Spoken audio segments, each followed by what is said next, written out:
ஷியாமா பிரசாத் முகர்ஜி நேருவின் அமைச்சரவையிலிருந்து ராஜினாமா செய்ய வேண்டிய நிலை ஏன் ஏற்பட்டது தெரியுமா?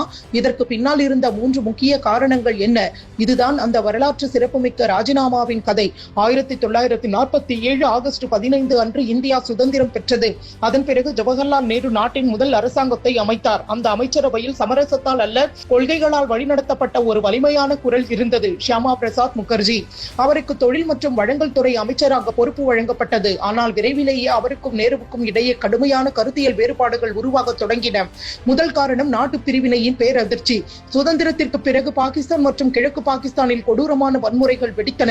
லட்சக்கணக்கான இந்துக்கள் கொல்லப்பட்டனர். பெண்கள் மீது கொடுமைகள் நடந்தன. எண்ணற்ற குடும்பங்கள் சிதறின. அப்போது முகர்ஜி அங்குள்ள இந்துக்களின் பாதுகாப்பை உறுதி செய்ய இந்தியா கடுமையான கொள்கையை பின்பற்ற வேண்டும் என்றும் பாகிஸ்தானிற்கு அழுத்தம் கொடுக்க வேண்டும் என்றும் வலியுறுத்தினார். ஆனால் நேரு பதிலடி கொடுப்பதற்கு பதிலாக தூதரக அணுகுமுறையை தேர்ந்தெடுத்தார். இதனால் நாட்டின் பாதுகாப்பும் இந்துக்களின் உயிரும் ஆபத்தில் தள்ளப்படுகின்றன என்று முகர்ஜி உணர்ந்தார். இரண்டாவது காரணம் ஜம்மு காஷ்மீருக்கான சிறப்பு அந்தஸ்து. நேரு ஜம்மு காஷ்மீருக்கு சிறப்பு உரிமைகள் வழங்கினார். பின்னர் அதுவே அரசியல் சட்டத்தின் 370வது சட்ட பிரிவாக மாறியது. ஆனால் முகர்ஜி இது நாட்டின் ஒற்றுமைக்கு எதிரானது என்று கடுமையாக எதிர்த்தார். அந்த நேரத்தில் தான் அவரது வரலாற்று சிறப்புமிக்க முழக்கம் நாடு முழுவதும் ஒலித்தது. ஒரே நாட்டில் 2 அரசியல் அமைப்புகள், 2 கொடிகள், 2 பிரதமர்கள் இருக்க முடியாது. மூன்றாவது மற்றும் மிக முக்கியமான காரணம் 1950 ஏப்ரலில் கையெழுத்தான நேரு லியாகத் ஒப்பந்தம். இந்த ஒப்பந்தத்தை முகர்ஜி கடுமையாக எதிர்த்தார். ஏனெனில் அவரது பார்வையில் இந்துக்களுக்கு எதிரான வன்முறைக்காக பாகிஸ்தானை அது பொறுப்பேற்க வைக்கவில்லை.